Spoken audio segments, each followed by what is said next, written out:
ఇప్పుడు మళ్ళీ హోమ్ మినిస్ట్రీకి వెళ్ళిపోదాం. జోలగడ్డి బ్రహ్మారెడ్డి గారు. అధ్యక్ష, ధన్యవాదాలు. మొదటిసారి మాట్లాడుతున్నాను, దయచేసి మా మీద ఆంక్షలు పెట్టకండి. ఈ లా అండ్ ఆర్డర్ సబ్జెక్టు మరి మాకు కేటాయించడం అంటే మరి ఎన్ని తీవ్రమైన సమస్యల మధ్య వచ్చామో నేను చెప్పడం అంటే రోజు వచ్చి మధ్యలతో మొరబెట్టుకున్నట్టు ఉంటుంది. మీకు బాగా తెలుసు ఈ రాష్ట్రంలో లా అండ్ ఆర్డర్ ఏ విధంగా నడిచిందో.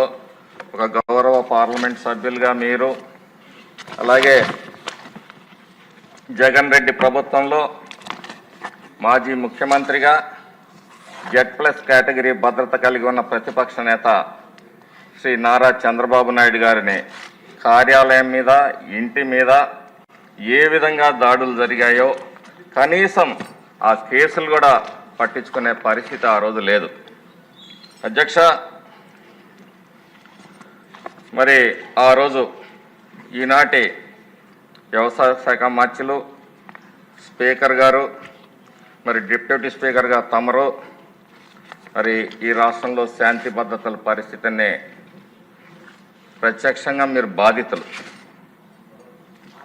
ఆ రోజు స్పీకర్ గారి మీద దాడి జరిగితే నిరసన కోసం మేము రోడ్డెక్కితే మా మీద SC ST అట్రాసిటీ కేసులు పెట్టిన సందర్భాలు అధ్యక్ష. ఒక తోట చంద్రయ్య నేరం ఏం చేయలేదు అధ్యక్ష. 2 ఎకరాల రైతు, అన్నగారి మీద ప్రేమ, పార్టీ మీద ప్రేమ తప్పితే ఏ వ్యక్తికి టికెట్ ఇచ్చినా పనిచేసే వ్యక్తి. అలాంటి వ్యక్తిని ముక్కోటి ఏకాదశి పండుగ రోజున రోడ్డు మీద గొంతు కోస్తూ జై జగనను నిన్ను వదిలిపెడతామంటే జై చంద్రబాబు అని చెప్పేసి ప్రాణాలు అర్పించిన వ్యక్తి తోట చంద్రయ్య అధ్యక్ష.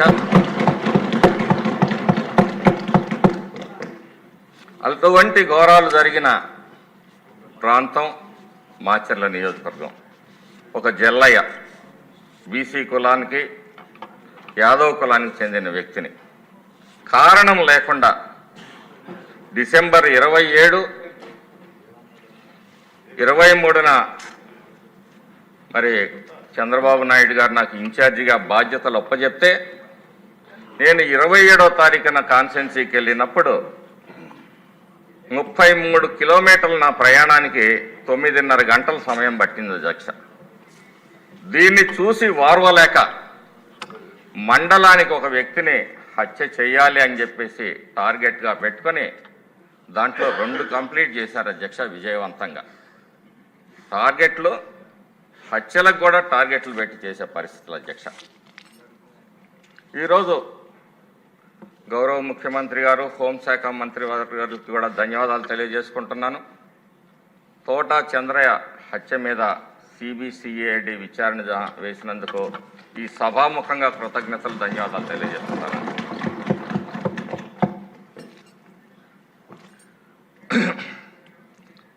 అధ్యక్ష, మాచర్ల నియోజకవర్గం మరి ఈనాడు, జ్యోతి వంటి పేపర్లు పతాక శీర్షికల్లో చెంబల్లోయ అని చెప్పి రాశాయి అధ్యక్ష. చెంబల్లోయ కూడా తక్కువే అధ్యక్ష. ఆ దొంగలు ఎప్పుడైతే అవసరమవుతుందో అప్పుడు వచ్చి దోచుకొని వెళ్తారు. ఇది ఒక తాలిబాన్ రాజ్యంలాగా నడిచింది అధ్యక్ష. ప్రతి క్షణం కూడా భయంగా మాచర్ల నియోజకవర్గంలో ప్రజలు బ్రతకాల్సిన పరిస్థితి వచ్చింది అధ్యక్ష. ఎన్ని అరాచకాలు చేసినా, ఎన్ని మరి హత్యలు చేసినా ఆనాటి జగన్మోహన్ రెడ్డి వారికి వెన్నుదన్నుగా ఉంటూ పోలీస్ శాఖను వాళ్ళకి రక్షణ కల్పిస్తూ అధ్యక్ష, జల్లయ్య హత్య కేసులో ఒక విషయం చెప్తాను అధ్యక్ష. బాధితుడు మామ, సొంత పిల్లనిచ్చిన మామకి అన్నదమ్ములని ఇద్దరిని కన్ఫెషనరీ స్టేట్మెంట్ తీసుకొని వాళ్ళని ఎక్యూజ్డ్గా చేశారు అధ్యక్ష. ఇంతకన్నా దుర్మార్గం ఏముంటుంది అధ్యక్ష? పిల్లనిచ్చిన మామనే ముద్దాయిల దగ్గర స్టేట్మెంట్ తీసుకొని వాళ్ళని ముద్దాయిలుగా చేర్చిన పరిస్థితి అధ్యక్ష. ఏ రకంగా పోలీస్ శాఖ ఆ రోజు పనిచేసిందో మరి ఈ సభ ఆలోచించాలి అధ్యక్ష. మరి పోలీస్ శాఖ, ఆంధ్రప్రదేశ్ పోలీస్ శాఖ అంటే ఒక సమర్థవంతమైన పోలీస్ శాఖ అధ్యక్ష. గౌరవ ముఖ్యమంత్రి గారు చంద్రబాబు నాయుడు గారి హయాంలో, అలాగే ఎన్టీ రామారావు గారి హయాంలో మత కల్లోలాన్ని అణిచివేయటంలో కానీ, ఫ్యాక్షనిజాన్ని, నక్సలిజాన్ని పారదోలటంలో కానీ ఎన్నో అవార్డులు, రివార్డులు సంపాదించి గర్వంగా కాలరెగరేసిన మన ఏపీ పోలీస్ శాఖ తలదించుకునే దుస్థితి, సిగ్గుపడే దుస్థితి కాకి యూనిఫామ్కి గత 5 ఏళ్లలో ఏర్పడింది అధ్యక్ష.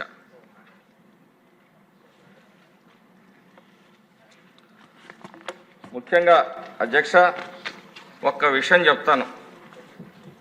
మీ అందరి గురించి బాధితులంటే నువ్వు కూడా బాధితుడివే కదని మరి సోదరులందరూ నా మీద ప్రేమతో చెప్తా ఉన్నారు. నేను ఒక వివాహ కార్యక్రమానికి వెళ్తున్నాను అధ్యక్ష.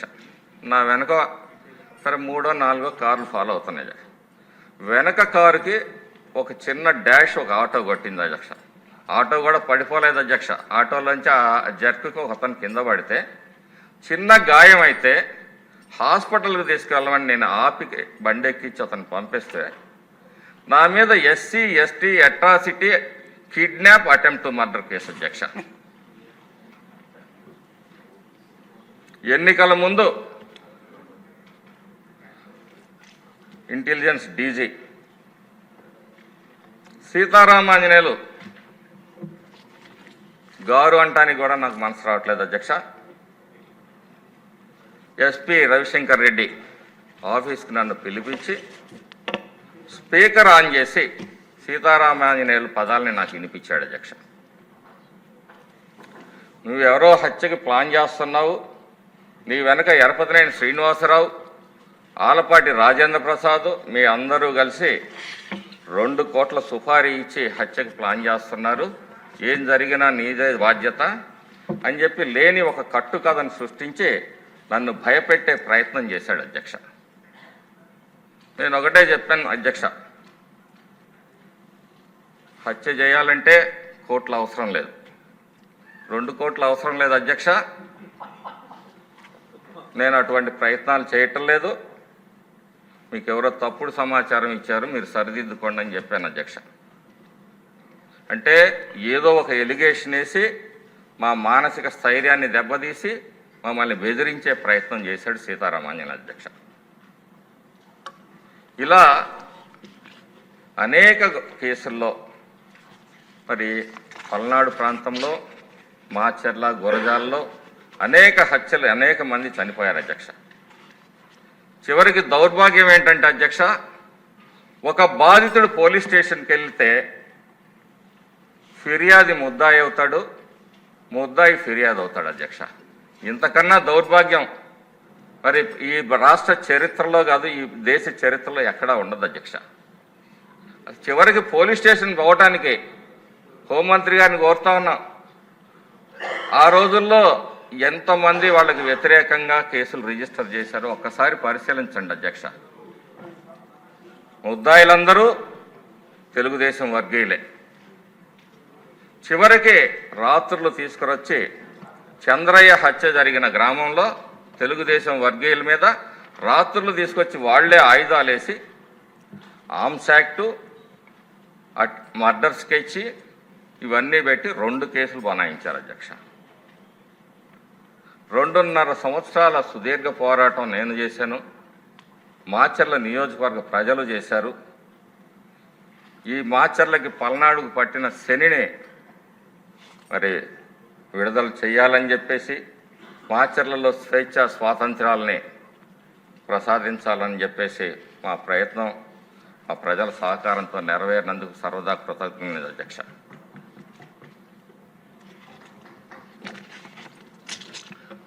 అధ్యక్ష, పల్నాడులో ఓ సామెత ఉంది, చెప్పుకుంటూ పోతే శాంతాడుతుందే శానమ్మ అని. వీళ్ళ దుష్ట చరిత్రని చెప్పాలంటే 18 పర్వాలు కూడా సరిపోవేమో అధ్యక్ష.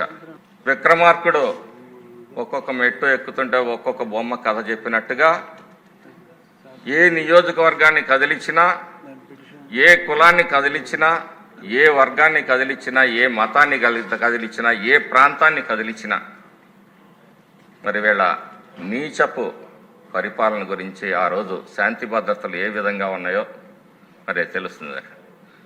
శాంతి భద్రత గురించి మాట్లాడితే ఆ శృంగార రత్నాలు శాంతి ఎవరు, ఆ భద్ర ఎవరు అనే పరిస్థితి అధ్యక్ష. శాసనసభ సాక్షిగా శాసనసభ్యులు, పార్లమెంటు సభ్యులు నిస్సిగ్గుగా, నిర్లజ్జగా ఎన్ని విషయాలు మాట్లాడారో ఈ రాష్ట్ర ప్రజలందరూ గమనించారు అధ్యక్ష. ఎలా ఉందంటే దూడ ఆవు చేలో మేస్తుంటే దూడ గెట్టును మేయదన్నట్టుగా ఆనాటి 5 ఏళ్ల పరిపాలన కొనసాగింది అధ్యక్ష. అధ్యక్ష, సమయాన్ని మీకు ఎక్కువగా వృధా చేయను. ముందుగా మన రాష్ట్రంలో కౌరవ సభను పారద్రోలి గౌరవ సభని ఏర్పాటు చేసిన ఈ రాష్ట్ర ప్రజానీకానికి తలంచి నమస్కరిస్తున్నాను అధ్యక్ష.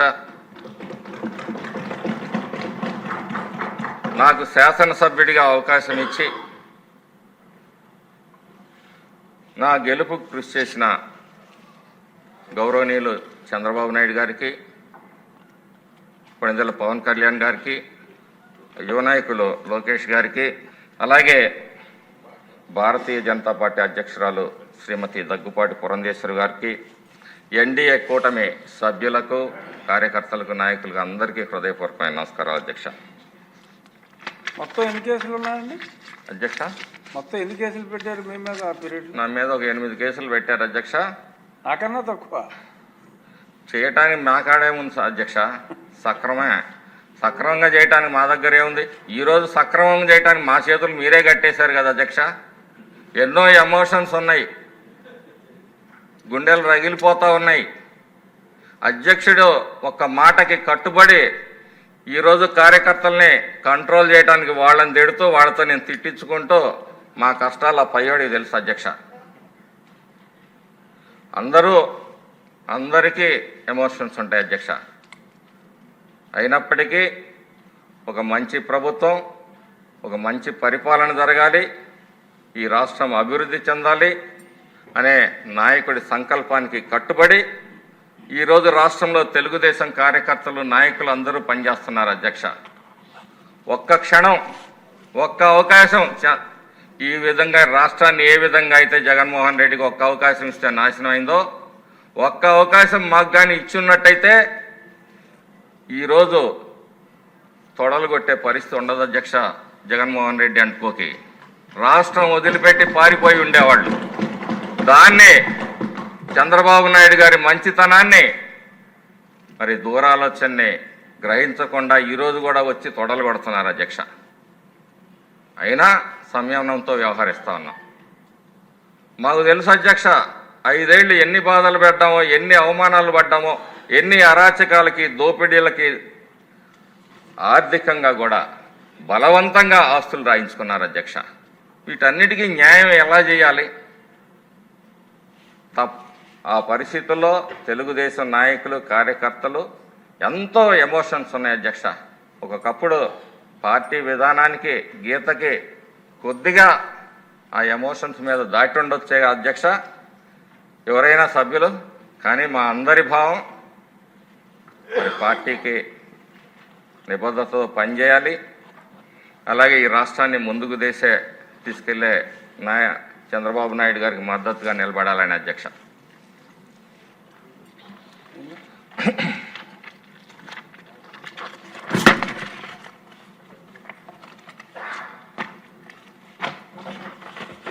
అధ్యక్ష, మరి ఒకప్పుడు గంజాయి అంటే ఏ సాధు ఒక్కొక్కసారి ఈ వైద్యంలో గంజాయి అవసరం ఉంటుంది అధ్యక్ష. గంజాయి ఎప్పుడన్నా అవసరం అయితే ఏ సాధువు ఉన్నాడు, ఏ గుడి దగ్గర, ఏ మఠంలో ఏ సన్యాసి ఉన్నాడో ఎత్తుక్కునేవాడు అధ్యక్ష. జగన్ రెడ్డి పుణ్యాన ఆ ఇబ్బంది లేకుండా చేశాడు అధ్యక్ష. అన్ని చోట్ల మరి గంజాయి దొరుకుతూ ఉంది. గంజాయి అంటే ఆంధ్రప్రదేశ్ అన్నపూర్ణ కాదు అధ్యక్ష. ఒకప్పట్లాగా గంజాయి కావాలంటే కేర్ ఆఫ్ అడ్రస్సు, అలాగే ఏమైనా డ్రగ్స్ కావాలన్నా మరి స్వేచ్ఛగా ఈ రాష్ట్రంలో దొరికే పరిస్థితిని కల్పించిన గొప్ప వ్యక్తి జగన్మోహన్ రెడ్డి గారు అధ్యక్ష.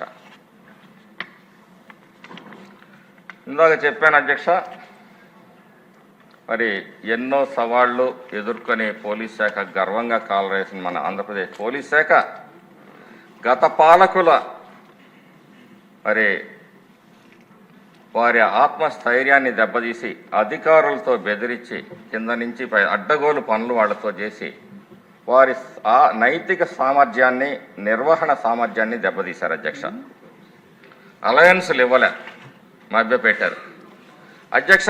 ఏ ప్రభుత్వమైనా జీతాలు పెంచిన ప్రభుత్వాన్ని చూశాను కానీ పాపం 5 ఏళ్ళు అడ్డమైన సేవలు చేయించుకున్నారు అధ్యక్ష పోలీస్ శాఖతోటి.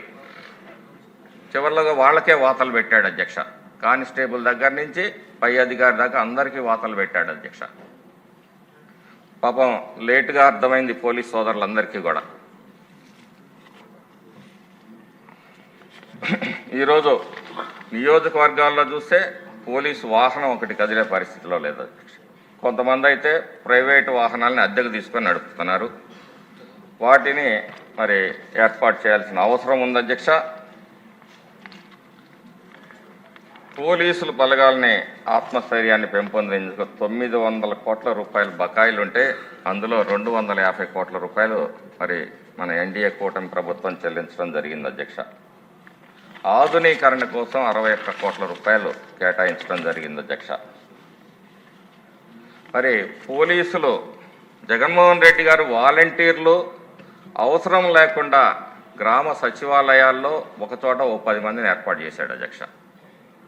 సమాజానికి అవసరమైన శాంతి భద్రతలు కాపాడాల్సిన పోలీస్ శాఖలో రిక్రూట్మెంట్లు మహిళా పోలీసులని మరి ఒక నియమ నిబద్ధత లేకుండా ఏర్పాటు చేశాడు అధ్యక్ష. అలాగే మరి డిఎస్సి పిల్లల చదువుల కోసం కావాల్సిన దాన్ని నిర్లక్ష్యం చేశాడు అధ్యక్ష. ఈరోజు మరి పోలీస్ శాఖలో మళ్ళీ కానిస్టేబుల్ నియామకానికి మరి శ్రీకారం చుడతా ఉన్నారు. అలాగే గంజాయిని అదుపులో పెట్టడానికి ఈగిల్ స్క్వాడ్ని, ఈ సైబర్ నేరాల అధ్యక్ష మమ్మల్ని అంటే ఏ బూతులు తిట్టినా సోషల్ మీడియాలో ఇబ్బంది లేదు అధ్యక్ష. ఎన్ని మార్ఫింగులు చేసినా ఆడబిడ్డలు మాన ప్రాణాలతో ఆడుకున్న పరిస్థితులు అధ్యక్ష. జగన్మోహన్ రెడ్డి గారి ఇంటికి కూతవేటు దూరంలో ఒక ఆడపిల్లకి అన్యాయం జరిగితే తెలుగుదేశం పార్టీ వాళ్ళు లోకేష్ గారు కూడా ఆ రోజు వెళ్తే అక్కడ దాడి చేసి ఒక అరాచకాన్ని సృష్టించే ప్రయత్నం అధ్యక్ష. 5 ఏళ్ళు రోమ్ చక్రవర్తి ఫిడేల్ వాయించుకున్నట్టు మరి ఆ పరిస్థితుల్లో ఆయన ఏ రోజు కూడా ఆ తాడేపల్లి ప్యాలెస్ నుంచి ప్రజలు ఎన్ని ఇబ్బందులు వచ్చినా ఎన్ని ప్రకృతి వైపరీత్యాలు వచ్చినా బయటికి రాని పరిస్థితి అధ్యక్ష. పోలీసు వాళ్ళని చూస్తూ ఉంటే ఒక్కోసారి కోపం వచ్చినా ఒక్కోసారి వాళ్ళ పట్ల కూడా మరి పై అధికారులు చెప్పినందువలన వాళ్ళు చేస్తున్నారని నిరంతరం 24/7 వాళ్ళు పనిచేస్తూ ఉంటారు. వాళ్ళని చూస్తే ఒక సానుభూతి కూడా ఉంది అధ్యక్ష. మన రక్షణ కోసం వాళ్ళు మరి శ్రమ పడుతూ ఉంటారు అధ్యక్ష. ఈ రాష్ట్రంలో సిపిఎస్ ద్వారా ఉద్యోగులకు మేలేదైనా జరిగింది అంటే అది ముఖ్యమంత్రి నారా చంద్రబాబు నాయుడు గారి చలవ అధ్యక్ష. 2017లో నాటి సీఎం అయిన చంద్రబాబు గారే ఎన్పిఎస్లో వచ్చిన మార్పులు, గ్రాట్యుటీ, ఫ్యామిలీ పెన్షన్ మంజూరు చేశారు అధ్యక్ష. మంజూరు చేశారు అధ్యక్ష. అదే రీతిలో మరి సెంట్రల్ మెమో ఒకటి వచ్చింది అధ్యక్ష. 57 మెమో నంబర్ 57 22/12/2003 ముందు ఇచ్చిన నోటిఫికేషన్లు డిఎస్సి 2003 ఈ కానిస్టేబుల్ గ్రూప్స్కి ఓపీఎస్ని పునరుద్ధరించాలని చెప్పేసి దేశంలో 15 రాష్ట్రాలు ఈ మెమో 57 ద్వారా వేలాది మంది రాష్ట్ర ప్రభుత్వ ఉద్యోగులు ఓపీఎస్ని పునరుద్ధరించాయి అధ్యక్ష. ఈ రాష్ట్రంలో జగన్మోహన్ రెడ్డి గారి పరిపాలనలో కేవలం 3 ఐపీఎస్లు మాత్రమే ఐఏఎస్లకు మాత్రమే ఓపీఎస్ ఇచ్చింది అధ్యక్ష గత ప్రభుత్వం. మరి సమన్యాయం చేయాల్సిన ఒకటే మెమోలో చేసినప్పుడు సమన్యాయం మిగతా వాళ్ళకు కూడా చేయాల్సిన అవసరం ఉంది అధ్యక్ష. అందులో చాలామంది పోలీస్ కానిస్టేబుల్ ఉన్నారు. పోలీస్ శాఖలో పాపం భద్రత, వారి ఆరోగ్యాలకి 2 లక్షలు ఉన్న భద్రతను కూడా 1 లక్షకు తగ్గించాడు అధ్యక్ష జగన్మోహన్ రెడ్డి. ఈరోజు మనం ప్రతి సామాన్యుడికి కూడా ఆరోగ్యశ్రీ ద్వారా 10 లక్షలు 20 లక్షల రూపాయలు కల్పిస్తున్నాం అధ్యక్ష. మన కోసం ఈ శాంతి భద్రతలు కాపాడటం కోసం మరి పనిచేస్తున్న పోలీస్ శాఖ వారికి మరి వైద్య సహాయాన్ని కూడా మరి పెంపొందించాలి. వారి కుటుంబ సభ్యులకు కూడా ఆరోగ్య భద్రతను కల్పించాల్సిన అవసరం కూడా ఉందని చెప్పి ఈ సందర్భంగా తెలియజేస్తూ అధ్యక్ష,